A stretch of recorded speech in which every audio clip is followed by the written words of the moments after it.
Do you need 30 days of short form content but feel overwhelmed? Don't pay for tools. I'll show you how to plan a full month of Reels in a single Google Sheet. You'll see I have the sheet open here. I've named it Reels Planner. And in rows 1, I've added a few headers: date, format, hook, CTA, call to action, status, and the character count. These columns map your entire content flow: idea, hook, call to action, and tracking. So in column F for character count, we're going to add a formula that will simply add the characters between your call to action and your hook.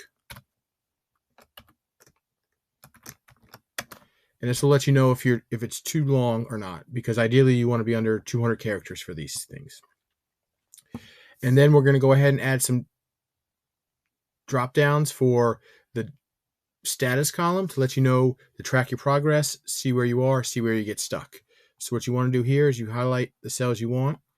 We'll go to data validation, add a rule. The drop down criteria is already picked for you, and now you just fill out what you're going to be tracking for. We're going to have posted,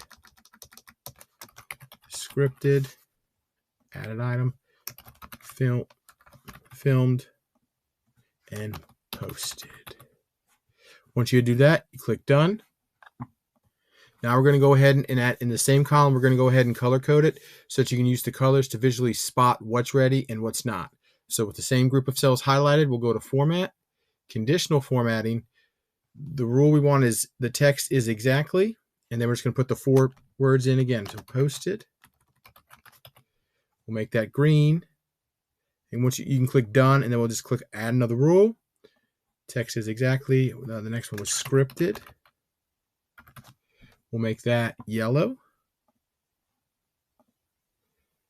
Click done, add one more rule for idea. So we'll do the text is exactly idea. Make that a grayish color. We'll go ahead and hit done, and that's that. We can go ahead and test and show that it works. We'll just click a drop down, click posted, and you'll see the cell turn green. One more thing to add here, we're going to add a second tab. So go down here, we'll call this the hook library. And basically what we have right here is we just have a bunch of ideas that you can post. And whenever you're stuck, whenever you don't know what you want to do next, you can just come back here, reuse them, remix them, and get better ideas. And that's basically it. If you want this template sent to you already built, comment Reels, and I'll send it over to you right away. Thanks for watching.